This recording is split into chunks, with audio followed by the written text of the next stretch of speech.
আইপিএলের শেষ মুহূর্তে এসে একই সাথে দুটি দলের স্বপ্নে ঢেলে দেওয়া হলো জল। কলকাতা নাইট রাইডার্স আর পাঞ্জাব কিংসের প্লে অফে যাওয়ার শেষ আশাটাকেও চুরমার করে দিয়ে সরাসরি টপ 4-এ জায়গা করে নিল রাজস্থান রয়্যালস। লিগ পর্বের শেষ দিনে দুপুরের হাই ভোল্টেজ ম্যাচে মুখোমুখি হয়েছিল মুম্বাই আর রাজস্থান। প্রথমে ব্যাট করে রাজস্থান তোলে 206 রান, আর সেই রান তাড়া করতে নেমে জোফরা আর্চারের আগুনে বোলিংয়ের সামনে খড়কুটোর মতো উড়ে গেল মুম্বাই ইন্ডিয়ান্স। রাজস্থানেরই 30 রানের ধামাকাদার জয় শুধু মুম্বাইকেই হারালো না, একই সাথে কেকেআর এবং পাঞ্জাব কিংসকেও 19তম আইপিএল টুর্নামেন্ট থেকে ছিটকে দিল।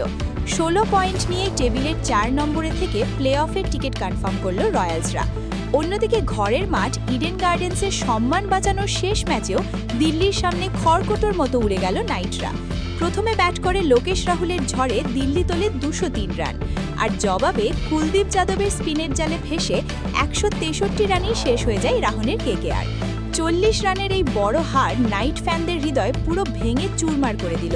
এখন এলিমিনেটরের রিয়ান পারাগরা লড়াই করবে সানরাইজার্স হায়দ্রাবাদের সাথে।